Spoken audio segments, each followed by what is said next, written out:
अब आइए अगला वाकया। जब हजरत अब्दुल्ला बड़े हो गए, यूं समझो कि ये रिवाज नहीं था उस दौर में जो रिवाज यहां पर आए है, देर से शादी करना, कमाए कमाए जमाए जमाए। असल में मामला अगर आप तहकीक करके देखें ना जी, ये सिर्फ 100 साल का फितना है, 100 साल भी नहीं, लेकिन ऐसा गहरा अपना नक्श छोड़ा है। लोग समझते हैं कि पहले से, बल्कि इंसानी जिंदगी से क्या है, हमेशा शादी की उम्र 30 साल थी, 35 साल थी बोलते। हालांकि ये सब अंग्रेज का उठाया हुआ और आगे चलकर एक आज़ाद ज़हनियत से जीने वाले, बिल्कुल जिनके दिल भेड़ियों से भी बदतर हैं, गलीज हैं, उन लोगों का फितना है। वरना तो हमेशा कायनात के अंदर इंसानियत जिनसी एतबार से मामला, जब उसकी जरूरत उसको पेश आई, बुलूगत की उम्र को पहुंची, तो शादी कर लिया करते थे। यही सही भी है। उस वक्त फितने नहीं होते थे, जिना आम नहीं था। ये जिना आम होने की एक वजह यही है कि क्या है, आप कमाई कमाई के नाम पर उनकी उम्रें निकाल दो।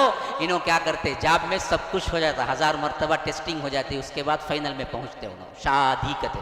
उनकी शादी कितने की बार होकर रहती, इन्हों आते ना, उनकी शादी भी होकर रहती। फिर एक शादी होती, ला हौला वला कुव्वा। मुआशरा बड़ा बदतर है इसमें, बड़ा बेहया है। हया की पासदारी नहीं है, इफ्फत नहीं है आंखों में, आंखों के अंदर वो हया नहीं है। बेबाक हो गई हैं हमारी नौजवानों की आंखें, खा वो लड़के हों या लड़कियां। याद रखो, ये ऐसा पर्दा है जो अल्लाह ने खुद परफेक्ट फिट किया। हाँ, ये पलक है ना, ये पलक, हाँ ये पलक अल्लाह ने परफेक्ट फिट किया है। एक तो जाहिरी पर्दा है, वो तो है ही, लेकिन ये कुदरती पर्दा अल्लाह ने खुद दिया है। ये पलक, ये पलक इसीलिए दिया है कि जब तुम्हें नामुनासिब कोई चीज है जिसको ना देखना है, तो ये बंद कर लो, ये बंद कर लो, खुद ब खुद बंद कर लो। ये हर चीज देखने वाली नहीं होती, हर चीज देखने वाली नहीं होती। बस चीजों को बंद करना है कि बंद करके रखो। ये असल हया है, ये आंखों की हया है। जब ये आंखों से हया उठती है ना, फिर असल हया उठती जाती है, यहां तक कि बंदा सबसे बदतरीन बेहया बनता है। और अल्लाह के रसूल ने जो फरमाया है ना जी, इज़ा लम तस्तही फस्ना मा शि'त, ये बिल्कुल सही लफ्ज है, 100% करेक्ट लफ्ज है जो अल्लाह के रसूल सल्लल्लाहु अलैहि वसल्लम ने फरमाया। और सिर्फ ये नहीं फरमाया, फरमाया कि पिछले अंबिया के कौलों में सबसे बेहतरीन कौल जो सब नबी ने कहे, और मैं भी कहता हूं, वो कौल कौन सा है? इज़ा लम तस्तही फस्ना मा शि'त। देखो, अगर तुम्हें हया नहीं है तो जो चाहे करो। हया ऐसी चीज है जो इंसान को अदब सिखाती है, बैठना सिखाती है, तहजीब सिखाती है, तमद्दुन सिखाती है। हया नहीं है ना, फिर जो चाहे कर सकता है। उन्हें बंदर की तरह नाच सका, वैसे ही नाचते हुए डांस का नाम दे दिए। वो क्या, बंदरों की तरह, जानवरों की तरह नाचते हैं और आर्ट का नाम दे दिए, डांस का नाम दे दिए। तो असल जो चीज है ना जी, वक्त मुकर्ररा पर जब वो बुलूगत को पहुंच जाए, शादी हो जानी चाहिए उसकी। उसमें उसकी इफ्फत है, इज्जत है, एहतराम है। यही चीज बरसों से चली आ रही थी, मुआशरा खराब नहीं हुआ था उतना। हाँ, जिनके लिए ये आकर चाइल्ड एक्ट लाते हैं, जिनको बाद में आकर महात्मा गांधी कहते हैं, उनकी पहली शादी 13 साल में हुई थी जी। उन पे चाइल्ड एक्ट लगाएंगे क्या आप? हाँ, उनकी शादी खुद भी 13 साल में हुई थी। गांधी कौन के, कौन से जमाने के हैं? आज से 200 साल पहले के जमाने के नहीं, इसी जमाने में के तो ही। 1948 तो क्या है, उनको गोली मारी गई। आजादी के एक साल, हमको ना इधर की हिस्ट्री मालूम, ना उधर की हिस्ट्री मालूम, ना दुनिया मालूम, ना दीन मालूम। करेंगे तो क्या करेंगे? वो तो इस दौर के है ना जी, उस वक्त भी यही था। बड़े बड़े लोगों की देख लीजिए, 13 साल 14 साल से शादी। हाँ, गालिब के बारे में तो जो बहुत बड़े शायर हैं, मशहूर है ना गालिब, गालिब अकेडमी सुने होंगे, शायरी और उर्दू के एतबार से बहुत बड़े, उनकी शादी भी 13 साल ही में हुई थी। 13, 14, 15 यही साल होते थे शादी के। बहुत ज्यादा 10-20 साल क्या है, ऊपर नीचे हो जाएं तो हो जाएं, किस मामले में, पूरी जिंदगी के एतबार से, यानी 20 साल या तो 20-22 साल का अरसा, यही अरसा था जो हजरत अब्दुल्ला की भी शादी होगी। जैसे ही जवान हुए, उन्होंने अब्दुल मुत्तलिब ने देखना शुरू कर दिया, और जिनसे शादी हुई उनकी उम्र भी लगभग वही लगती है कि ज्यादा नहीं थी, क्योंकि शादी के 2 साल बाद जब वो लेने गई थी बच्चे को, वो उम्र कैलकुलेशन कर लिया जाए, और 6 साल बाद मुकाम अबवा में अल्लाह के रसूल सल्लल्लाहु अलैहि वसल्लम की वालिदा माजिदा हजरत आमिना बिनते वहब की वफात का अंदाजा लगा लीजिए, तो उस वक्त की उम्र भी हजरत आमिना की 6 साल मिलाकर 24 और 25 से नहीं बढ़ती। तो यही लगता है कि जब शादी की उम्र हुई होगी तो उस वक्त उनकी 17-18 साल ही होगी, उससे ज्यादा नहीं थी। इन्हों क्या करते कहते डॉक्टर बनते कहते, फिर उसके प्रैक्टिस करते कहते, फिर MS करते कहते, फिर अमेरिका को जाते कहते, फिर कमाते कहते, फिर बुढ़े हो जाते कहते, उसके बाद शादी करते कहते, फिर मौलवी साहब को दवा पूछते रहते कहते बच्चा नहीं होता क्या करना, काय कहूंगा बच्चा बुढ़ा करे तुम्हें, जवानी में करते बच्चे होंगे, बुढ़ापे में कहते क्या है, हाँ बच्चे जबरदस्ती उनको समझ में आता रिश्ता, हमको आता नहीं आता मालूम नहीं। हाँ देखो पानी दो थोड़ा।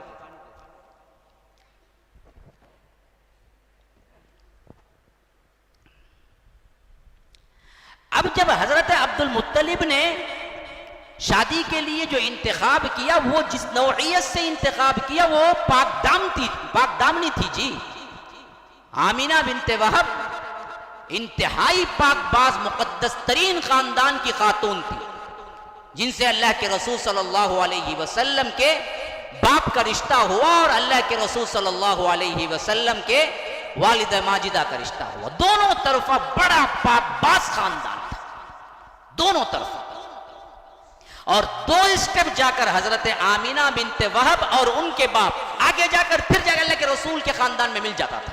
जहां से मैंने पढ़ा मोहम्मद बिन अब्दुल्लाह बिन अब्दुल मुत्तलिब बिन हाशिम बिन अब्दुल मनाफ बिन खुसै बिन किलाब, यहां पर जाके हजरत आमिना बिनते वहब का भी मिल जाता था नसब। तो दोनों एक ही शाख से थे, बड़े मुअज़्ज़ज़ खानदान से। बाज़ रिवायतें तो इस बात की भी शाहिद हैं कि अल्लाह के रसूल के जमाने से लेकर हजरत आदम के जमाने तक, उस नस्ल से लेकर इस नस्ल तक कोई भी वलदुज़ ज़िना नहीं हुआ। अल्लाह ने ऐसा नसब महफूज किया मोहम्मद रसूलुल्लाह सल्लल्लाहु अलैहि वसल्लम का। कुर्बान जाए, अल्लाह ने जिसको मुंतखब करके हबीब बनाया उनकी शान यही होनी चाहिए ना। अल्लाह ने मुंतखब किया, अल्लाह ने हबीब बनाया, हाँ, तो जोड़ा भी बड़ा मुकद्दस तरीन बना, बड़ा बेहतरीन बना। शादी हुई दोनों की, हमल ठहरा। तो बाज़ रिवायतों में यहां तक भी है कि हमल का वजन भी हजरत आमिना को नहीं लगता था, यानी 5-6 महीने बाद एक हमल का वजन होता है ना जी, वो उतना ज्यादा नहीं लगता था जैसे आम माओं को लगता है। और उसी से एक तरह के मुबश्शरात, एक तरह की बेहतरीन ख्वाब हजरत आमिना को नजर आने लगे, जिसमें ये बशारतें होती थी कि ये बच्चा कोई मामूली बच्चा नहीं है। और बाज़ रिवायतें यहां तक शाहिद हैं कि उन्हें ख्वाब ही में बात भी बतलाया गया कि ये बच्चा जब होगा तो इसका नाम तुम अहमद रखना, जिसके वास्ते उनकी मां ने अल्लाह के रसूल सल्लल्लाहु अलैहि वसल्लम का नाम अहमद रखा। फिर दाइया का जब काम हुआ, यानी बिल्कुल हमल का वक्त करीब आ गया, बच्चा पैदा होने का वक्त था, तो हजरत अब्दुर्रहमान बिन औफ की मां है शिफा, ये बहुत पाए की सहाबिया बनी आगे चलकर, लेकिन यही है जो डिलीवरी के वक्त वहां पर थी और दाइया का काम सरंजाम दिया। याद रखो, ये उतनी बड़ी शख्सियत है शिफा, जो हजरत अब्दुर्रहमान बिन औफ अशरतुल मुबश्शरा के अंदर है साहबी, उनकी मां। उस जमाने में भी दाइयों का काम, यानी डॉक्टर के एतबार से जो नर्सें होती थी, वो काम बास खास औरतें ही किया करती थी। उनमें से एक शिफा है जो कि अल्लाह के रसूल सल्लल्लाहु अलैहि वसल्लम की पैदाइश के वक्त वो साथ थी, वो दाइया बनी, जिसमें अल्लाह के रसूल सल्लल्लाहु अलैहि वसल्लम पैदा हुए। अब पैदाइशी एतबार से तारीखों में बड़ा इख्तिलाफ है, किसी ने 12 लिखा, किसी ने 8 लिखा, किसी ने 3-12 रब्बिउल अव्वल लिखा, किसी ने 10-12 रब्बिउल अव्वल लिखा। लेकिन अर्रहीकुल मख्तूम, जिन्होंने बड़ी तहकीक के बाद लिखा सीरत की किताब, और उसमें से सुलेमान सलमान मंसूर पुरी ने फलकियात के माहिर जो मिस्री हय्यतदान थे, उनके कैलकुलेशन से जो हिसाब उन्होंने किया, उन्होंने लिखा कि अल्लाह के रसूल सल्लल्लाहु अलैहि वसल्लम की पैदाइश हुई तो वो दिन डेट के एतबार से 12 नहीं 9 रब्बिउल अव्वल, जहां पर हम 12 को मनाते हैं मिलाद। हालांकि तहकीक तलब काम यही है कि अगर देखा जाए तो या तो वो 8 थी या तो वो 9 थी, 12 नहीं आती किसी हैसियत से। ये मशहूर लेकिन हो कि 12 है। अगर 12 साबित भी हो जाए तो उस वक्त खाना पकाना या कोई भी रस्म या कोई भी क्या है ऐसा काम जिसे हम मीलाद या ईद का नाम दें, शरीयत के अंदर कोई सबूत नहीं। लेकिन तारीखों में इख्तिलाफ ही ये बात बता रही है कि इस पर कोई फंक्शन नहीं होता था इस्लाम के अंदर। क्यों? अगर होता था तो तारीख मुतय्यन होती, इख्तिलाफ ना होता। इख्तिलाफ ये बात बता रही है कि इस तारीख को याद नहीं रखा गया, इस तारीख को कोई भी फंक्शन, कोई भी इवेंट, कोई भी ईद नहीं मनाई गई, इस वास्ते ही तारीख में इख्तिलाफ पड़ा। अगर तारीख में इख्तिलाफ पड़ता है तो ये इस बात की गवाह है कि यहां पर कोई ईद नहीं थी, कोई रस्म नहीं था, कोई ईद मीलादुन नबी शरीयत के अंदर नहीं है। अगर ऐसा होता तो परफेक्ट तारीख होती, जबकि पैदाइश में इख्तिलाफ है, परफेक्ट तारीख वफात में है 12 रबीउल अव्वल। इसमें कोई इख्तिलाफ नहीं, इसमें कोई इख्तिलाफ नहीं, तो वो परफेक्ट है, ये नहीं। अच्छा आगे चलिए, कितना है पानी देगा।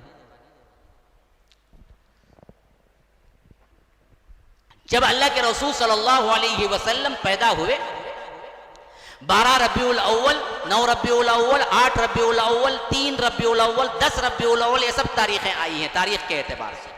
लेकिन इस मामले में कोई शक व शुबा नहीं, कोई इख्तिलाफ नहीं, कोई दो राय नहीं कि वो पीर का दिन।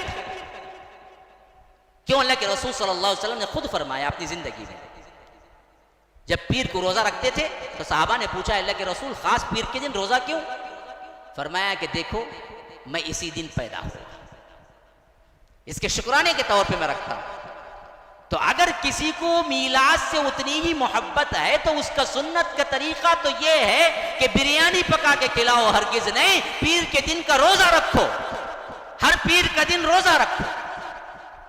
इन्हें रखता, इन्हें रमजान के जो रोजे रखता नहीं ना, उन्हें मीलादुन नबी में बिरयानी बना बना को बांटता, खाता, रात से पकाता, दिन भर खाता, रोजा नहीं रखता। असल तो यह है अल्लाह के रसूल रोजा रखते थे, तो पीर का दिन का तो इत्तेफाक है सब में। और चाश का वक्त था, सुबह सवेरे का वक्त था, और आप सबको मालूम है कि अंधेरा जब छटता है तो उजाला किस वक्त आता है? हाँ, ये भी दुनिया भर का उजाला था जो तुम्हारे लिए सिराते मुस्तकीम लेके आया था, बिल्कुल सुबह सवेरे। अल्लाह के रसूल सल्लल्लाहु अलैहि वसल्लम पैदा हुए, अब्दुल मुत्तलिब को इतला दी गई कि आपके यहां लड़का हुआ है, आपके बेटे का बेटा हुआ है, क्योंकि बाप उस वक्त नहीं थे। अब उनका वाकया क्या है ये भी सुन लीजिए नंबर 7 के एतबार से। शादी होने के बाद हजरत अब्दुल्ला तिजारती सफर के लिए निकले। उस जमाने में कुरैश का जो पेशा था वो तिजारत थी, और वो गए, वापस नहीं आए। ठीक यूं समझिए कि उनकी भी उम्र की जवानी के एतबार से अल्लाह तबारक व तआला ने बुला लिया। यूं समझो कि 25 से भी बहुत कम थी उम्र उस वक्त जब हजरत अब्दुल्ला को अल्लाह ने बुला लिया। और अल्लाह के रसूल सल्लल्लाहु अलैहि वसल्लम जब पैदा हुए तो यतीम पैदा हुए। या रब, यतीमी जिल्लत नहीं है मेरे भाई, यतीमों का ख्याल रखो, यतीमों की बड़ी अहमियत है। मैं एक सवाल हमेशा पूछता हूं जब मैं जिक्र करता हूं सीरत का वाक़या, क्या अल्लाह इस पर कादिर नहीं था कि अल्लाह तबारक व तआला अपने हबीब को माँ बाप और बाप के साथ जिंदा रखते हुए पैदा करे? कादिर था या नहीं था? था। लेकिन फिर यतीम ही क्यों? क़यामत तक आने वाले उम्मत मुहम्मदिया के इंसानों को बतलाना मकसूद था कि देखो यतीमों की इज्जत करो, तौकीर करो, उनका सहारा बनो, क्योंकि मेरा आने वाला आखिरी नबी और हबीब, मैंने उनको यतीम बनाया है कोई मई का लाल जो उनकी इज्जत में और उनके शान में कोई गुस्ताखी करे कि वो यतीम है? तो तुम फिर कैसे यतीमों के लिए क्या है ठट्टा मजाक करते हो, या उनकी तौकीर नहीं करते हो, उनकी इज्जत नहीं करते हो, उन्हें मुआशरे का सबसे कमजोर तरीन फर्द समझते हो, उन्हें जलील करते हो सिर्फ इस वास्ते कि उसका बाप मुआशरे में नहीं है। जिस मुआशरे में इज्जत नहीं होती यतीमों की, बहुत जल्द वो मुआशरा बर्बाद होकर रह जाता है। जिस मुआशरे के अंदर यतीमों का ख्याल रखा जाता है, अल्लाह ताला उनकी बरकतों से उस मुआशरे को ऊपर उठा देता है। जिनके बच्चे नहीं हैं, नुस्खा सुन लो मेरे भाइयों, जो औलाद के लिए तड़प रहे हैं, नुस्खा सुन लो, शादी हुई 5 साल 10 साल, बच्चा नहीं है, फला ट्रीटमेंट, फला बड़ी डॉक्टर नहीं, फला के पास दवा खा लिया, होम्योपैथी चले गए, एलोपैथी चले गए, फला चले गए, सिद्धा में देख लिया मौलवी साहब, नहीं हुआ बच्चा। याद रखो, नुस्खा सुन लो, यतीमों की किफालत शुरू कर दो, अल्लाह तुम्हें उनकी बरकत से बच्चा देगा।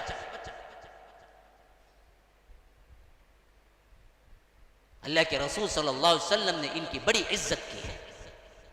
फरमाया कि अना व काफिलुल यतीम हाकदा, यतीमों की सरपरस्ती करने वाला और मैं जन्नत में यूं होंगे, यूं साथ साथ होंगे। कहाँ मुकाम जन्नत में अल्लाह के रसूल का, यतीम की परवरिश करने वाला, यतीम के हाथ पे सर फेरने वाला, यतीम को इज्जत देने वाला, यतीम का पुरसान हाल, यतीम के लिए क्या है सहारा बनने वाला।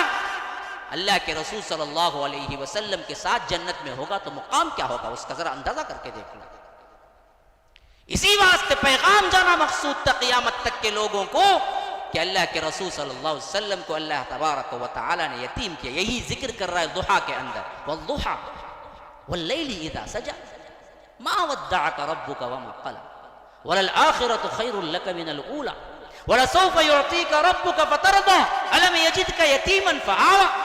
या रब, क्या इज्जत, क्या एहतराम, क्या मोहब्बत टपकती है, पता है तुम्हें इस सूरत में अल्लाह के रसूल के लिए। वद्दुहा, दुहा की कसम, वल्लैलि इज़ा सजा, रात की कसम जब हो जाने लगे, मा वद्दअका रब्बुका वमा क़ला, तेरे रब ने तुझे नहीं छोड़ा कभी, तेरा रब तेरे साथ है हमेशा। मा वद्दअका रब्बुका वमा क़ला, यानी जब अल्लाह के रसूल को पैदर पे मर्द बच्चे पैदा हुए और वफात होती गई। पहले अब्दुल्ला पैदा हुए, वफात हो गई, अबुल कासिम पहले पैदा हुए, उनकी भी वफात हो गई। तो मुशरिकीन ने मक्का ने कहा कि इसको मर्द बच्चा पैदा नहीं होगा, अल्लाह ने इसको छोड़ दिया, इसको तो कोई बच्चा नहीं होगा, नस्ल नहीं बढ़ेगी इसकी। अल्लाह ने फौरन ना ना ना छोड़ा, अल्लाह ने आपको, मा वद्दअका रब्बुका वमा क़ला। असल दुनिया नहीं है, लेकिन वरल आखिरतु खैरुल लक मिनल ऊला, आखिरत सबसे बेहतर है जो आपको अता, हम उतना देंगे उस वक्त उतना देंगे। वला सौफ युअतीका रब्बुका फतरदा, तेरा रब तुझे उतना देगा उतना देगा, उतना हो जाए जहां तक कि तू राजी हो जाएगा। रब कहता है कि मुझे राजी करो, लेकिन अपने हबीब को कहता है कि मैं तुझे राजी करूँ। अज़मत देखो रब की, वला सौफ युअतीका रब्बुका फतरदा, मैं तुम्हें उतना दूंगा उतना दूंगा उतना दूंगा कि तुम राजी हो जाओगे। अलम यजिदका यतीमन फआवा, जब तुम यतीम थे तो हमने पनाह नहीं दी थी। उस यतीमी का जिक्र ही इस आयत में अल्लाह तबारक व तआला कर रहा है। तो अल्लाह के रसूल सल्लल्लाहु अलैहि वसल्लम यतीम पैदा हुए। अब आइए आगे के वाक़ये की तरफ। जब पैदा हुए तो हजरत अब्दुल मुत्तलिब को इतला दी गई, तो आए वो, अपने हाथों में लिया, सीधे खाना काबा में पहुंचे, इस बच्चे के लिए दुआएं की और मोहम्मद नाम रखा। मुफस्सिरीन और सीरत निगार कहते हैं कि उस वक्त अरब में यह नाम मशहूर नहीं था, कोई नहीं रखता था, तो बिल्कुल यूनिक नाम था मोहम्मद। मोहम्मदुर रसूलुल्लाह का नाम रखने के बाद सैकड़ों मोहम्मद आए नाम रखे, लेकिन जिस वक्त मोहम्मद का नाम मोहम्मद रखा गया सल्लल्लाहु अलैहि वसल्लम, उस वक्त किसी का नाम मोहम्मद नहीं था, जिसका माना क्या है, क्या है जी, हाँ,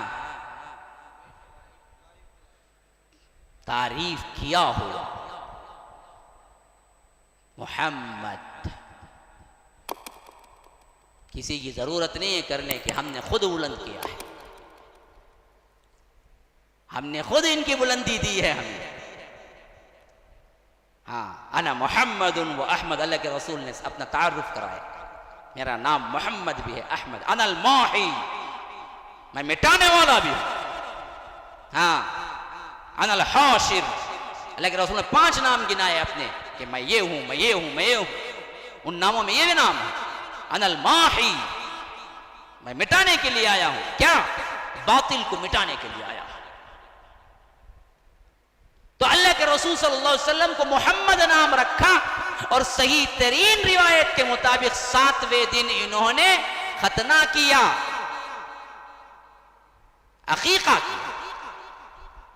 सुन्नत के मुताबिक उस वक्त भी जाहिलियत के एतबार से जो था वही किया, जो मशहूर हो गया है कि खतना किए हुए पैदा हुए। उन रिवायतों की कोई तस्रीह नहीं है, कोई सही हदीस नहीं मिलती। हमारे तारीख जमील साहब बड़े ले के रोला रोला के सुनाते हैं कि अल्लाह के रसूल पैदा हुए, पैदा होते ही सीधे सजदे में चले गए, यूं बताते ऐसे पड़ गए। नऊज़ु बिल्लाह, आपके पास कोई रिवायत पहुंची है ऐसी? झूठी बातें क्यों कहते हैं? बात वो कहो जो सिर्फ क्या है, सही सनद से साबित हो, वो ना कहो जो सनद से साबित ही नहीं है। और बहुत मशहूर कर दिया गया अल्लाह के रसूल सल्लल्लाहु अलैहि वसल्लम खतना किए हुए पैदा हुए, हरगिज भी नहीं। सही तर रिवायत इमाम इब्नुल क़य्यिम अपने ज़ादुल मआद में जो लिखे हैं, उन्होंने लिखा है कि अल्लाह के रसूल का खतना हुआ और अब्दुल मुत्तलिब ने अरेंज किया था, और 7वें दिन अकीका भी हुआ। ये दोनों चीजें साबित हैं। और ये कोई ब्यूटी भी नहीं है कि खतना किए हुआ पैदा हुआ तो बड़ा मुअज़्ज़ज़ है। इमाम इब्नुल क़य्यिम कहते हैं कि हमने खुद अपने जमाने में सुना 2-3 बच्चों के बारे में जिनको खतना किया हुआ वो पैदा हुआ, तो उसकी कोई ब्यूटी है ही नहीं कि वो ला के अल्लाह के रसूल सल्लल्लाहु अलैहि वसल्लम से जोड़ें कि अल्लाह के रसूल खतना किए हुए पैदा हुआ। वो ब्यूटी थोड़ी है वो तो दूसरे बच्चों को भी कभी कभी होता है ऐसा कि खतना किए हुए पैदा होते हैं। और मेरे जमाने में हुआ, इब्नुल क़य्यिम रहमहुल्लाह ने अपनी किताब में खास लिखा है। और मेरी सीरतुन नबी जो सीरीज चल रही है, मैंने उसमें हवालों के साथ दिया है जो यूट्यूब पर मौजूद है, कि ये बात जो क्या है, गलत मलत लोगों को सिर्फ अवाम को कवर करने के लिए इधर उधर की रिवायत ला के जो मौलाना तारिक जमील साहब कहते हैं, ये बिल्कुल गलत रिवायत है। अल्लाह से डरना चाहिए कि बिल्कुल बेकार और ऐसी रिवायात जिनकी कोई सनद ना हो, ये कहते हुए अवाम में गलत फैलाएं कि सजदा करते हुए पैदा हुए, धुले हुए पैदा हुए, बिल्कुल एक खून का कुछ भी धब्बा भी नहीं था। क्या ये सब रिवायतें आई है कहीं? तुम्हें क्या पता? जो बात है वो बात कहनी चाहिए, और जिसमें नहीं मालूम है उसको अवाम में नहीं फैलाना चाहिए, वो भी इतना बड़ा मुकर्रिर जिसे लाखों सुनते हो और गलत सुनते हो। बाज़ लोग मैं कहता हूं तो चिढ़ जाते हैं, आप क्यों बोलते हैं उनके खिलाफ? हम उनके खिलाफ नहीं बोलते जी, हम बातिल के खिलाफ बोलते हैं, जो हक होता है बोलते हैं। हम क्या करें, मजबूर है, गलत को सही तो नहीं बोल सकते। लोगों को ये पट्टी तो नहीं पढ़ाई जा सकती कि तकदीस के नाम पर आप ये कहने लगे कि अल्लाह तबारक व तआला ने अल्लाह के रसूल की वफात हुई तो खुद उतर के आया, नमाज पढ़ा, वाह वाह नारे तकबीर अल्लाहु अकबर, नऊज़ु बिल्लाह, अल्लाह नमाज पढ़ेगा अल्लाह के रसूल? कहते हैं वो इंटरनेशनल मुकर्रिर सिर्फ तकदीस के लिए। झूठी रिवायत है रिवायत एक है कि अल्लाह ने नमाज पढ़ी, झूठी है, मौजू है, अनघड़त है। वो रिवायत आके बयान कर रहे हैं कि अल्लाह ने नमाज पढ़ी सबसे पहले अल्लाह के रसूल सल्लल्लाहु अलैहि वसल्लम की वफात होते वक्त। अल्लाह को क्या जरूरत है भाई नमाज की? तो ये सीरत के नाम पर गलत सलत रिवायात को बयान करके लोगों से तारीफ के जुमले ले लेना, ये बेकार बात है। हकीकत जो है वो है खतना हुई अल्लाह के रसूल, हकीका हुआ अल्लाह के रसूल सल्लल्लाहु अलैहि वसल्लम का। जैसे नॉर्मल बच्चों की पैदाइश थी वैसे ही पैदाइश हुई, यही सही तरीन रिवायत है। फिर इसके बाद हजरत अब्दुल मुत्तलिब के ही परवरिश में रहे, यहां तक के 8 साल 2 महीने 10 दिन की उम्र न हुई जिसमें दादा फौत, और 6 साल की उम्र थी जब मां फौत हो गई। देखिए बचपन का जमाना अल्लाह के रसूल का कैसे गुजरा। पैदा हुए यतीम, 6 साल की उम्र थी, मां वालिद माजिदा को भी अल्लाह ने बुला लिया, और उसके बाद एक ही सहारा था जो सबसे ज्यादा टूट के मोहब्बत करते थे, उन्हीं देखते थे, दादा अब्दुल मुत्तलिब। उनको भी 8 साल 2 महीने 10 दिन की उम्र में वफात हो गई। अब कोई नहीं रहा खुसूसियत से खास सगों में, यहां तक कि मरते वक्त अब्दुल मुत्तलिब ने अपने बेटे जो अब्दुल्ला के सगे भाई थे अबू तालिब, उनको बुला के कहा कि देखो मेरे बात, इस बच्चे की परवरिश की जिम्मेदारी तुम पे है और तुम देख लेना। फिर इसके बाद से लेकर 8 साल 2 महीने 10 दिन की उम्र से चचा की किफालत में आए तो ये किफालत रही रही रही रही रही यहां तक कि 10 नबवी में 10 नबूवत में जब अबू तालिब ने इंतकाल किया तो उस वक्त लगभग अल्लाह के रसूल सल्लल्लाहु अलैहि वसल्लम की उम्र 51 साल थी। हाँ, 51 ईयर्स तक, 50 पर 1 साल तक अबू तालिब ने अल्लाह के रसूल की किफालत की।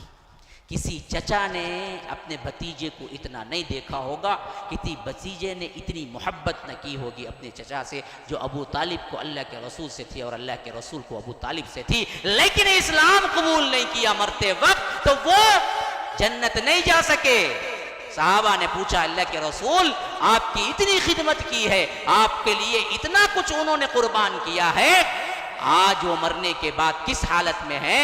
तो अल्लाह के रसूल ने कहा, अगर मैं न होता तो वो जहन्नम के सबसे निचले गड़े में होते, लेकिन जो निस्बत है, जो खिदमतें हैं, इसके इवज उन्हें जहन्नम के अंदर सबसे हल्का अजाब दिया गया है। वो अजाब ये है कि उन्हें आग के अंगारे और उसके बने हुए जूतियां पहनाई गई हैं, जिससे उनका दिमाग खवल रहा है, लेकिन जहन्नम से निकल नहीं सके। क्यों? इन्नहु मन युशरिक बिल्लाहि फक़द हर्रम अल्लाह अलैहिल जन्नत व मअवाहुन नार। अल्लाह ने मुशरिक के लिए जन्नत हराम कर दी है, जन्नत नहीं जा सकता। यह है अबू तालिब। तो इस सेक्शन से बाहर निकलिए। अबू तालिब की किफालत में आने के बाद, जहां जहां मैं वाकया कर रहा हूं वहां वहां नोट कीजिए। अबू तालिब की किफालत में आने के बाद अल्लाह के रसूल सल्लल्लाहु अलैहि वसल्लम की वो उम्र मुबारक आती है जो हम जवानी की उम्र कह सकते हैं, बचपन से निकलते हैं और यहाँ तक कि 15 साल की उम्र में एक जंग में भी हिस्सा लेते हैं जो जाहिलियत की जंग होती है। लेकिन उस वक्त अपने चचा के एतबार से अल्लाह के रसूल सल्लल्लाहु अलैहि वसल्लम उनका साथ देते हैं, जिसे कहते हैं जंगे फुजार।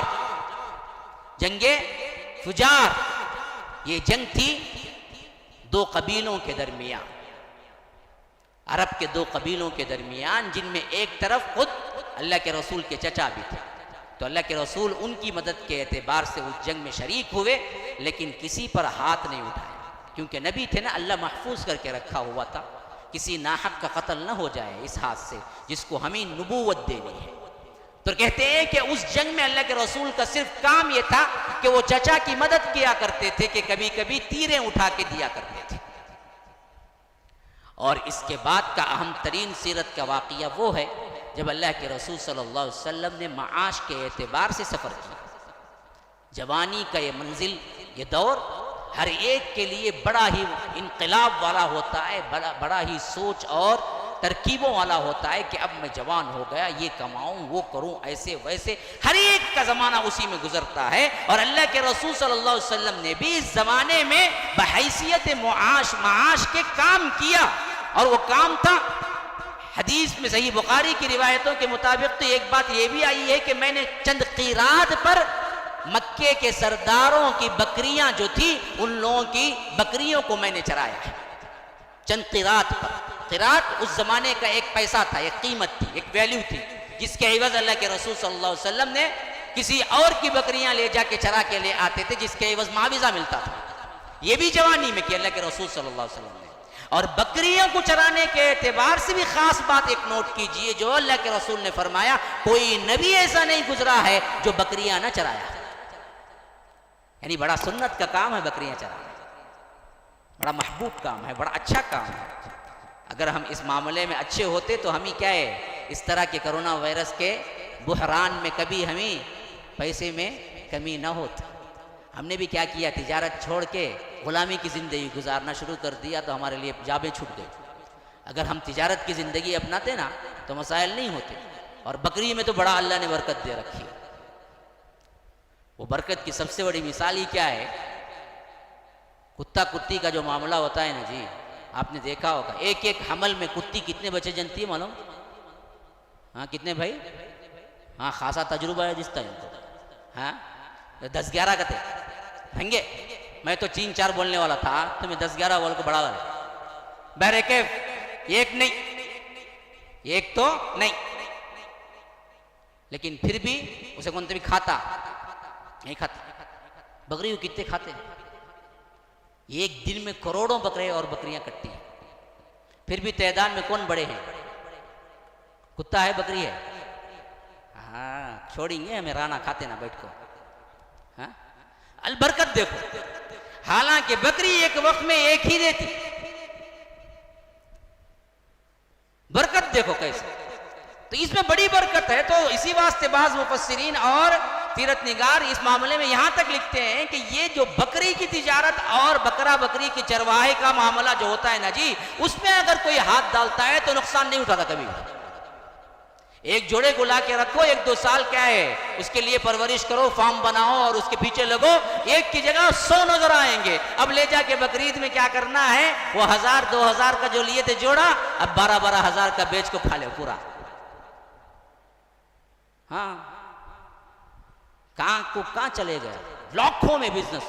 ये बिजनेस वगैरह क्या है, हम मुसलमानों में करने के बजाय ये भी अब गैर मुस्लिमों में होता जा रहा है, हालांकि ये बहुत बाबरकत बिजनेस। इसी वास्ते फरमाया कि कोई नबी ऐसा नहीं गुजरा जो बकरियां ना चराया, और अल्लाह के रसूल सल्लल्लाहु अलैहि वसल्लम ने भी ये काम किया माशी एतबार से। लेकिन सबसे अहम तरीन जो था वो तिजारत थी कुरैश की। यहां से नया वाकया शुरू हुआ। पता नहीं हाफिज साहब आप सही गिन रहे हैं या नहीं, कितने हुए? देखो यहाँ से इख्तलाफ होगा, खाई साहब के पास ही जाना, 9 हुए या 10 हुए पूछ ले। एक 9 बोलते नहीं और 10 बोलते नहीं, 10 हो गया माशाल्लाह, पे बराबर सुनती मैं। 10 ही छुए क्या, तो बड़ को बोले तो मेरी साइड है, कम बोले तो इनकी साइड। हाँ हाँ, अच्छा। तो अल्लाह के रसूल सल्लल्लाहु अलैहि वसल्लम तिजारत के एतबार से जो सफर किया वो शाम का सफर किया, और उस सफर की रुदात भी बड़ी हिकमत वाली है, और उसी से क्या है ताल्लुक है निकाह का। इसमें बड़ी बातें हैं जो आपके लिए नसीहतों के तौर पर मैं निकात पेश कर दूंगा। हुआ ये कि ये बेहतरीन हसब व नसब वाली मुअज़्ज़ज़ तरीन खातून थी और मालदार तरीन खातून भी थी, जिनका नाम था खदीजा। लोग खतीजा खतीजा बोलते, खतीजा नहीं है वो, खदीजा है, दाल टी नहीं है, डी है। हजरत खदीजा जो बाद में अल कुबरा कहलाए, खदीजतुल कुबरा, ये दरअसल उस वक्त की मालदार तरीन खातून भी थी, हसब व नसब के एतबार से बहुत ही बाइज्जत घराने की खातून भी थी। और इससे पहले इनकी 2 शादियां, एक रिवायत में है 3 शादियां हो चुकी थी, और जिनसे शादियां हुई थी उनसे बच्चे भी थे, लेकिन शौहर किसी जंग में या किसी सफर में वफात पा चुके थे, अब बेवा थी। इस वक्त मालदारी के एतबार से जब माल था तो इतना तमद्दुन तो था उस वक्त भी अरबों में कि हमें मालूम होता है कि अरब की औरतें भी बाकायदा उस जमाने के उसूल व ज़वाबित के एतबार से, पर्दा वगैरह के एतबार से रहते हुए भी तिजारत किया करती थी, जो इस्लाम ने नहीं रोका, बाद में भी कर सकते हैं अगर आपको क्या है इस्लामिक माहौल मिला है। हमारा मामला एक सोच अलग बन गई है। औरत बोले तो खाली बिसान कपड़े पहनने को, प्यास की बास किचन में चढ़ना उन्हें, खाली क्या पकाना। सुबह नाश्ता हुआ, दोपहर क्या हुआ, दोपहर हुआ तो शाम का स्नैक्स क्या, स्नैक होगा तो रात को, रात का कुंडा खा ले तो सुबह वो नाश्ता, अभी खा को हजम भी नहीं करा, नाश्ते के ऊपर गुफ्तगू से ऐसा चक्की बना के रख देता, सिर्फ खाली पकाओ। ना उसकी पढ़ाई की फिक्र है, ना उसकी तरबियत की फिक्र है, ना उसको इल्म देने की फिक्र है, ना उसके लिए कोई वक्त है, ना मोहब्बत की बातें हैं। अब इन्हें खाली खाता इन्हें देखती, इन्हें बराबर नहीं मोहब्बत की बातें करने बाद दूसरे से बात करेंगे, वो फोन डालता हूँ, कौन शादी हो गए बाद। ये ज्यादा फितना है आजकल। क्यों भाई, शौहर वक्त नहीं देता। हालांकि ये नहीं है बात, उन्हें हर मामले में आगे भी ले आओ, कोई मुजायका नहीं है, इस्लामी उसूलों को अपनाओ, बस तिजारत भी करो, कर सकते हैं पर्दे के अंदर। तो वो खातून भी उस दौर की मालदार तरीन तिजारत कैसे करते थे, वो मुजारिबत कर देते थे। जो उसूल क्या था कि अपना सरमाया लगाओ, अपना रेट दो, जाओ बेच के आओ, मुनाफा जो आएगा वो इतने % आपका होगा, इतने % मेरा होगा, लेकिन असल कैपिटल मेरा अपना होगा। तो इस बुनियाद पर खुद हजरत खदीजतुल कुबरा की नजर जब पड़ी तो मोहम्मद रसूलुल्लाह सल्लल्लाहु अलैहि वसल्लम पे पड़ी। इसी वास्ते बाज़ मुअर्रिखीन लिखते हैं कि दुनिया की अक्लमंद तरीन औरतों में से एक है हज़रत खदीजतुल कुबरा, क्योंकि उन्होंने जैसे ही अखलाक मोहम्मदी को देखा, अभी नबूवत भी नहीं मिली थी, पहचान लिया कि ये वो कौम का नबी है, ये वो शख्स है जो बड़ा होकर कुछ ना कुछ बनने वाला है। इस वास्ते हमें बड़े बड़े घरानों से जो रिश्ते आए हैं उनको ठुकराना है और मोहम्मद को अपनाना है सल्लल्लाहु अलैहि वसल्लम। तो इसी वास्ते उन्होंने खुद अप्रोच किया, कहा कि आप मेरा माल क्यों नहीं ले जाते, मैं बहुत सौ को क्या है माल दे के भेजती हूँ, और जब वो वापस आते हैं मुनाफा लेके उसमें से एक हिस्सा उनको देती हूं। अगर आप मेरा माल लेके बिजनेस करके आएंगे तो मैं जितना देती हूं दूसरों को उससे दुगना दूंगी आपको। तो अल्लाह के रसूल सल्लल्लाहु अलैहि वसल्लम ने कबूल कर लिया और फिर सफर के लिए निकले। ये पहला सफर था तिजारती एतबार से अल्लाह के रसूल सल्लल्लाहु अलैहि वसल्लम का, जिसमें साथ में मैसरा नाम का एक गुलाम भी था जो हजरत खदीजतुल कुबरा ने खुद भेजा था अल्लाह के रसूल सल्लल्लाहु अलैहि वसल्लम के साथ, ताकि वो उनके खिदमत गुजारी करे। ये माल लेके जब पहुंचे और तिजारत में हाथ डाला, मैसरा जो गुलाम था साथ में, वो सबसे ज्यादा हैरान तो इस बात पर हुआ कि अल्लाह के रसूल सल्लल्लाहु अलैहि वसल्लम अखलाक और वादा और तिजारत के अंदर जो ईमानदारी थी वो दरअसल सबसे ज्यादा मैसरा को बहा गई। जो भाग गई वो बात यही थी कि इतने बाअखलाक, इतना बेहतरीन बात, इतने बेहतरीन वादे जो कर दिया। बाज़ रिवायतों में तो आता है कि एक शख्स ने, अभी नबूवत नहीं मिली उस वक्त का वाक़या है, कि अल्लाह के रसूल सल्लल्लाहु अलैहि वसल्लम से बात करते करते एक शख्स ने कहा कि थोड़ी देर रुकिए, मैं वापस आके आपसे बात करता हूँ, जरा मुझे काम है। और अल्लाह के रसूल वहीं रुक गए और वो शख्स वापस गया, भूल गए कि अल्लाह के रसूल को वो खड़ा करके आया है। यहां तक कि 3 दिन गुजर गए, फिर उसको याद आया, वो दौड़ा भागा, उस वक्त वहां पर पहुंचा तो अल्लाह के रसूल वहीं खड़े हुए थे, क्योंकि वादा कर लिया था कि वापस आए तक मैं रहूंगा। वो पशेमान हुआ, वो माफी तलाफी करने लगा कि मैं भूल गया था। तो अल्लाह के रसूल उस पर गुस्सा नहीं हुए, कोई बात नहीं है, लेकिन मैं वादा कर दिया था, इस वास्ते मैं आगे नहीं गया। ये वादा वफाई थी, ये अल्लाह के रसूल सल्लल्लाहु अलैहि वसल्लम के क्या अखलाक थे। तो मैसरा को सबसे ज्यादा यह पसंद आया कि इसी वास्ते इस सफर से जब वापस आए, हजरत खदीजतुल कुबरा को माल वापस किया तो मुनाफा भी अल्लाह ने जो दे रहा था उससे कई गुना ज्यादा दिया। तो हजरत खदीजतुल कुबरा ने कहा कि इस वक्त जो तिजारत में आप लेके आए मुनाफा, वो मुनाफा मैं दूसरों को जो देती हूँ उससे बहुत ज्यादा आया है। तो इस हैसियत से जो बात हुई, मैं भी आपको ज्यादा मुनाफा दूंगी। और साथ में जब मैसरा को बुला के एक बात पूछी कि तुमने मोहम्मद को कैसे पाया, तो उसने तस्वीर सामने रख दी कि तुम क्या पूछते हो उनके अखलाक। तो हज़रत खदीजतुल कुबरा के जहन में आया कि हमें जितने बड़े बड़े ख़ानदानों से रिश्ते आ रहे हैं इन सब को ठुकराना है और मुहम्मदुर रसूलुल्लाह को पैगाम भेजना है। लेकिन उनको समझ नहीं आ रहा था कि कैसे भेजे, कैसे बात करें। हाँ, उनकी बहन थी हाला, उन्होंने कहा कि बात करो तुम जाकर।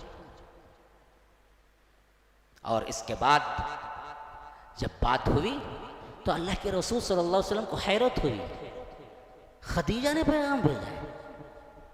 कहा कि हाँ, क्योंकि वो मालदार तरीन खातून थी। कहा कि मेरे पास तो क्या है। कहा कि नहीं, वो खुद चाह रही है निकाह। निकाह का पैगाम उनकी तरफ से आया है। तो चचा पालनहार थे, चचा की परवरिश में थे। अदब देखिए, अदब का बाप नहीं थे, वो चचा थे, लेकिन अदब का तकाजा था कि अल्लाह के रसूल सल्लल्लाहु अलैहि वसल्लम ने कहा कि मैं अपने चचा से मशवरा करूंगा, फिर मैं जवाब दूंगा आपको। चचा से बात हुई, चचा भी खुश हुए, ताज्जुब भी किया, खदीजा ने पैगाम भेजा। कहा कि हाँ। फिर इसके बाद यहां तक रिवायतों में भी आता है कि खुद चचा ने ही खुतबा पढ़ा, निकाह हुआ। जबकि उमर उस वक्त हजरत खदीजतुल कुबरा की 40 साल थी और अल्लाह के रसूल सल्लल्लाहु अलैहि वसल्लम की उम्र 25 साल थी। 15 साल का डिफरेंट था और पहली शादी थी। और हजरत खदीजतुल कुबरा की तीसरी शादी थी, उनके बच्चे भी थे। तो इस हैसियत से पहला मामला यह बताया जा रहा है कि मुआशरे में उम्र का तफावत और इस तरह की जो हमने रसूमात पैदा कर लिए हैं, ये शादी के लिए रुकावटें नहीं बनती। हाँ बिल्कुल, हम उम्र एक तरह से जो कुफू कहते हैं उस हिसाब से रिश्ता आया है, कीजिए, कोई मसला नहीं। लेकिन कभी कभी इस तरह का तफावत हो तो इससे कोई मुजायका नहीं होता, हराम नहीं हो जाती शादी। तो अल्लाह के रसूल सल्लल्लाहु अलैहि वसल्लम की जब शादी हुई, उस वक्त अल्लाह के रसूल सल्लल्लाहु अलैहि वसल्लम की उम्र 25 साल, खदीजतुल कुबरा की उम्र 40 साल। लेकिन याद रखो मुसलमानों, कामयाब तरीन शादी इससे बेहतर कोई और नहीं थी जो अल्लाह के रसूल सल्लल्लाहु अलैहि वसल्लम ने हजरत खदीजतुल कुबरा के साथ गुजारा। इसी वास्ते अल्लाह के रसूल सल्लल्लाहु अलैहि वसल्लम जब तक खदीजतुल कुबरा ज़ौजियत के अंदर थी, कोई दूसरा निकाह नहीं किया। 25 साल का अर्सा, पूरे 25 साल। अल्लाह के रसूल सल्लल्लाहु अलैहि वसल्लम की उम्र 50 साल हुई जब हजरत खदीजतुल कुबरा की वफात हुई। तो फिर दूसरी शादी जो की वो हजरत सौदा, और तीसरी शादी जो थी वो हजरत आयशा से थी। और यही वो शख्सियत हैं, यही वो खातून हैं जिनसे अल्लाह तबारक व तआला ने अल्लाह के रसूल को औलाद दी। किसी भी और कोई निकाह और कोई बीवी से कोई औलाद नहीं हुई सिवाय मारियतुल क़िब्तिया के, जिनसे एक लड़का आखिरी में 9 हिजरी के बाद पैदा हुआ, जिनका नाम इसमें गिराम इब्राहिम है, और वो भी बचपन में वफात कर गए। बकिया सब औलाद हजरत खदीजतुल कुबरा से हुई।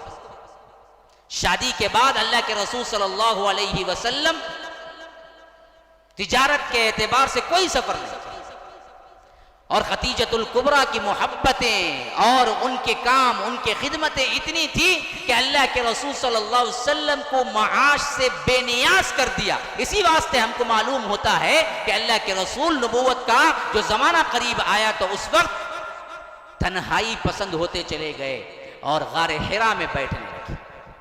35 साल की उम्र थी जब एक हंगामा बर्पा हुआ। वो मसला ये था कि काबतुल्लाह जो हज़रत आदम ने पहली मरतबा तामीर किया था और इसको हज़रत इब्राहीम ने असर नौ तामीर करवाया था, उस ज़माने के लिहाज से लेकर उस वक्त तक वही काबे की तामीर थी जो कि सैलाब और दूसरे हवादिसात और हवाएं और जो कुछ भी क्या है ज़माने के एतबार से जो आफतें आती थी वो डायरेक्ट खुले मैदान में था काबतुल्लाह, तो उसी पर पड़ती थी। तो इस हैसियत से काबतुल्लाह की दीवारें बहुत कमज़ोर हो गई थी। बारिशें पड़ती थी तो पानी आके जम जाता था सहन में, जिससे काबा बहुत कमज़ोर हो गया था। और उस वक्त की कौम ने ये तहैया किया कि हम इससे ज़्यादा काबतुल्लाह को उसी हालत में नहीं छोड़ सकते, तो करेंगे क्या, इसको तोड़ें और फिर बनाएं। लेकिन सब ने देख लिया था, जब अब्रहा ने तोड़ने के लिए काबतुल्लाह को आया हाथियों वाला लश्कर लेकर, अल्लाह ने उसके ऊपर क्या अजाब नाजिल किया और किस तरह वो बर्बाद हुआ, जो असहाबे फील का वाक़िया मशहूर है, ये सब ने देखा था। तो इस वास्ते किसी की हिम्मत नहीं पड़ रही थी कि वे पुराना जो काबा था उसको आप ढाएं और नए काबे को आप तामीर करें।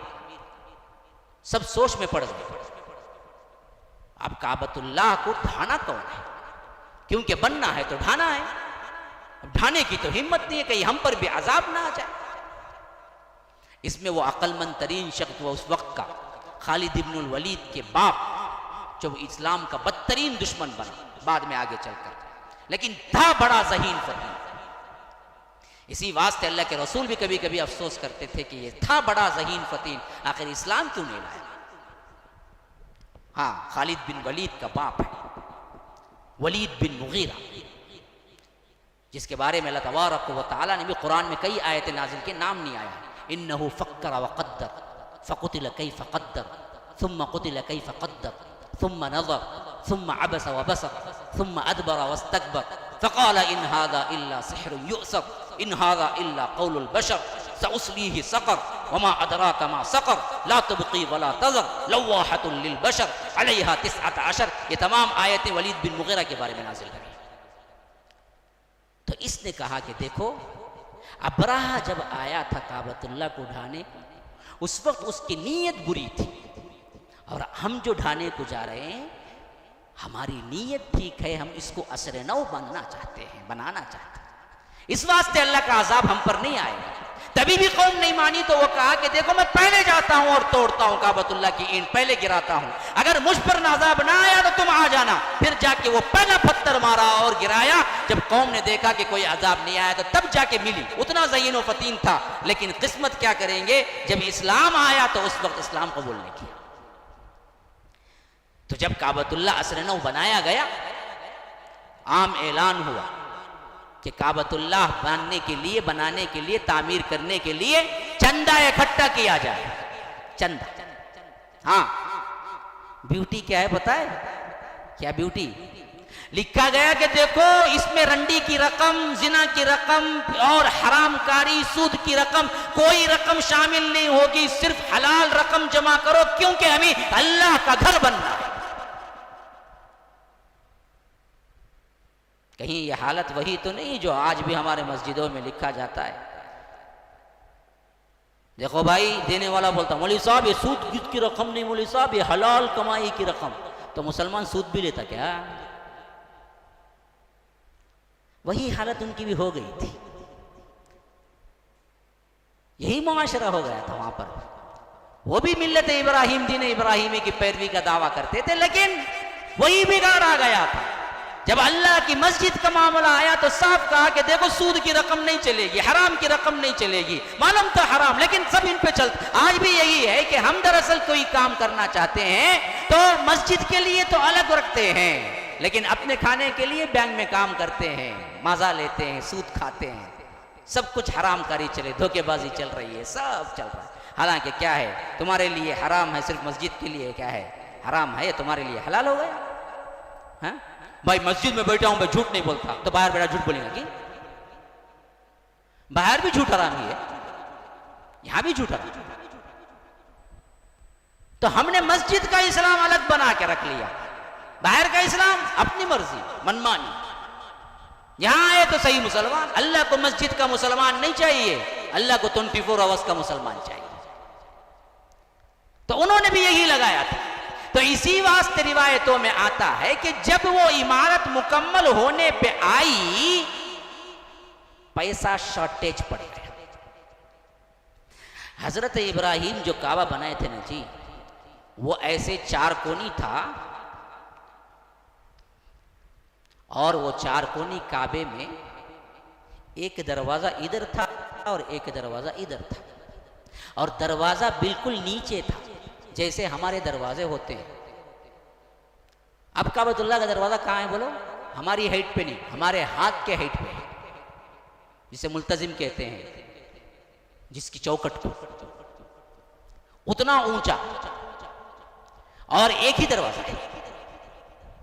लेकिन जो बनाए थे हजरत इब्राहिम, वो भी वो चौकोर, लेकिन 2 दरवाजे थे, और साथ में हाइट नहीं था, हर एक को आने जाने की सहूलत के एतबार से नीचे ही था दरवाजा। इसी वास्ते आखिरी जमाने में अल्लाह के रसूल सल्लल्लाहु अलैहि वसल्लम ने ख्वाहिश भी की कि अगर ये लोग गलत फहमी का शिकार ना हो, क्योंकि नए नए मुसलमान बने थे फतेह मक्का के बाद, तो इन लोगों को गलत फहमी ना हो, तो मेरी ख्वाहिश है कि आयशा, मैं उस दरवाजे को, मैं उस काबे की तामीर को वैसे ही बना दूं जो मेरे बाप इब्राहिम ने बनाया था, कि 2 दरवाजे रख दूं और दरवाजे को नीचे कर दूं, और कोई इंसान काबे में दाखिल हो तो एक दरवाजे से दाखिल हो और एक दरवाजे से निकल जाए।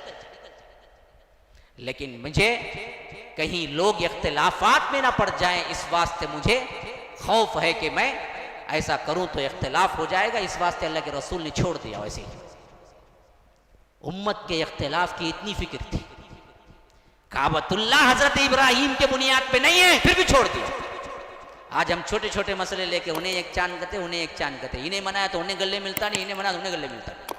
हाँ, मैं हिजरी फॉलो करता, तू क्या मैं डायरेक्ट फॉलो करता, उन्हें क्या, उन्हें सैटेलाइट में देखो आता था ऊपर से सीधा, निकला नहीं निकला, उन्हें उसका फॉलो करता।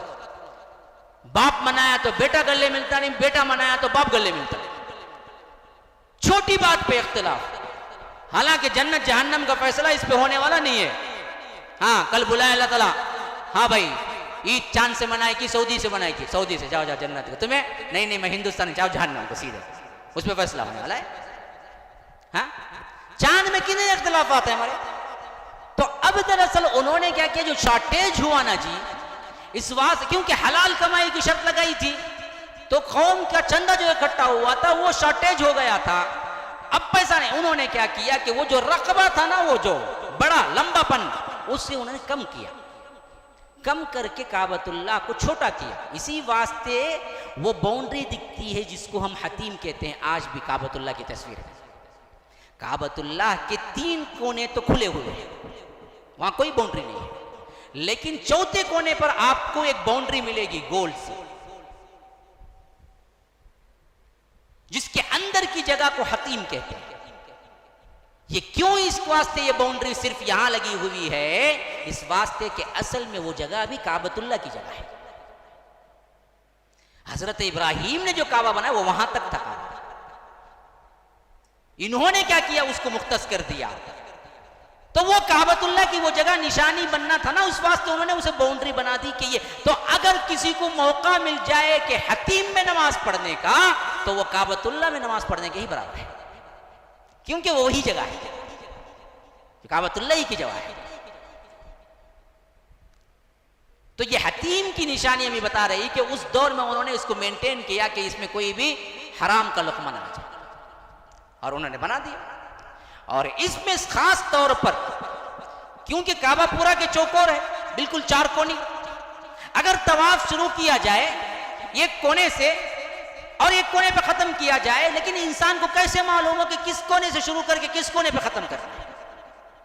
कोई निशानी तो मुकर्रर होना कि इस कोने से शुरू करना है। हुजूम की वजह से अब तो क्या लाइटिंग हो गई है, ग्रीन लाइट है, कहां भी जाओ, हरम के किस कोने पे भी जाओ आपको ग्रीन लाइट मिल जाएगी कि आप यहां से क्या है, हजर अस्वद है और आपको शुरू करना है, शुरू कर लेते हैं। लेकिन अब हुजूम है, लेकिन जब खाली था और काबा क्या है, कोई एक निशानी का था, लाइट भी दरअसल हजर अस्वद को देख के बनाया गया है। तो इस वास्ते कि वो कोना जहां से शुरू करे उसकी निशानी के एतबार से हजर अस्वद को अल्लाह ने दिया था, ये जन्नत का पत्थर है। यह हदीस बिल्कुल सही है, जिसे अल्लाह ने उसके नूर को बुझा के भेजा। हदीस में आता है इतना चमकदार था, अगर उस चमक के साथ अल्लाह भेज देता ना, दुनिया पूरी की पूरी, आंखें पूरी की पूरी जाती रहती, लोगों को देखने नहीं होता, और उस चमक से दुनिया अंधेरी हो जाती। इस वास्ते अल्लाह ने उसके चमक को बुझा दिया और उसको भेजा। और वो जब आया था जन्नत से बिल्कुल सफेद था, लेकिन लोगों ने हाथ लगा के उनके गुनाहों को वो चूसता चूसता काला बन गया, जिसकी वजह से उसका नाम ही हजर अस्वद पड़ गया, काला पत्थर। तो उसको चूमना मुस्तहब है, उसे बोसा देना, प्यार करना, इस वास्ते नहीं कि उसके अंदर अल्लाह है, नऊज़ बिल्लाह, इस वास्ते नहीं कि उसके अंदर कोई खास खासियत है, इस वास्ते कि जनाब मुहम्मदुर रसूलुल्लाह सल्लल्लाहु अलैहि वसल्लम की सुन्नत है। इसी वास्ते हजरत उमर जब चूमा करते थे, रिवायतों में आता है कि वो खड़े होके वहीं कहा करते थे, ऐ हजर अस्वद, तू पत्थरों में से एक पत्थर ही है, तेरे अंदर कोई नफा नुकसान का इख्तियार नहीं है। अल्लाह की कसम, मैं मुहम्मदुर रसूलुल्लाह को बोसा देते हुए न देखता तो तुझे बोसा न देता। क्यों कह रहे हैं जी ये? इस वास्ते कि हजरत अस्वद सुन रहा है ना, आने वाली पब्लिक अमीरुल मोमिनीन है ना, क्या कह रहे हैं, गौर से सुनेगी तो पैगाम दे रहे हैं लोगों को, देखो ये चूमने का मतलब ये नहीं है कि इस पत्थर में कोई पावर आ गया, बल्कि ये है कि अल्लाह के रसूल ने चूमा है तो मैं चूमा, बस। आज भी जो क्या है वहां मारा मारी होती है चूमने के लिए, ये दरअसल एक तरह की जहालत है, क्योंकि चूमना दरअसल सुन्नत है। किसी मुसलमान को हरम में तकलीफ देना हराम है, एक सुन्नत को पाने के लिए हराम का काम करना जहालत है। मौका मिल गया तो चूम ले, मौका ना मिला तो छोड़ दे, बस। तो इस पत्थर को नसब करने का मामला आया तो अल्लाह के रसूल सल्लल्लाहु अलैहि वसल्लम ने वहां हिकमत अमली अख्तियार। हर कबीला, हर आदमी चाहता था कि मैं नसब करूं उठाकर। जब काबे की तामीर मुकम्मल हो गई, आखिरकार फैसला हुआ कि नहीं, कल सुबह सवेरे कौन आएगा हम उसकी बात मान लेंगे। हत्ता के बाज़ रिवायतें यहाँ तक हैं कि लोगों ने तलवारें निकाल ली थी इसके वास्ते कि हम नसब करेंगे, हम नसब करेंगे। यहाँ तक कि सुबह सवेरे हरम के अंदर दाखिल होने वाला शख्स इत्तेफाक से अल्लाह के रसूल सल्लल्लाहु अलैहि वसल्लम थे।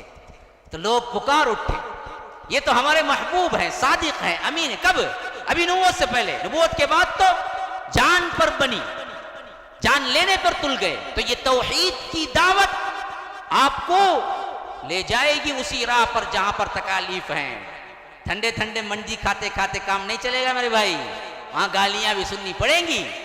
लेकिन जब वह अभी नबूवत नहीं मिली थी तो उस वक्त ये लोग पुकार उठे कि ये तो क्या है, अमीन है, सादिक है, इनकी बात तो हम मानते हैं। तो अल्लाह के रसूल ने कहा कि मैं आपको बताता हूँ करना क्या है, कि ऐसा काम करो, एक चादर लाओ और मैं अपने हाथ से लेकर चादर पे रखता हूँ उस पत्थर को, और हम सब लेके जाएंगे जहाँ नसब करना है वहां तक, फिर इसके बाद मैं अपने हाथ से उठा के उसे फिट कर देता हूँ। तो सबको भी मिला लिया और काम भी बन गया, कौम भी खुश हो गई। इस तरह अल्लाह तबारक व तआला ने नबूवत से पहले ही एक तरह का लोगों के अंदर हिकमत के एतबार से दिलों में धाक बिठा दी और मोहब्बत दिलों में डाल दी, और तस्फिया और फैसला करने का एक मलका मुहम्मद रसूलुल्लाह सल्लल्लाहु अलैहि वसल्लम को बता दिया कि देखो इस तरह मामलात उम्मत के हल करने हैं। हादा व बिल्लाहि तौफीक व सल्लल्लाहु वसल्लम अला नबीना मुहम्मद। अस्अलुल्लाह ली व लकुम व लिसाइरिल मुस्लिमीन मिन कुल्लि ज़ंबिन फस्तगफिरूह इन्नहु हुवल गफूरुर रहीम। वस्सलामु अलैकुम व रहमतुल्लाहि व बरकातुहू।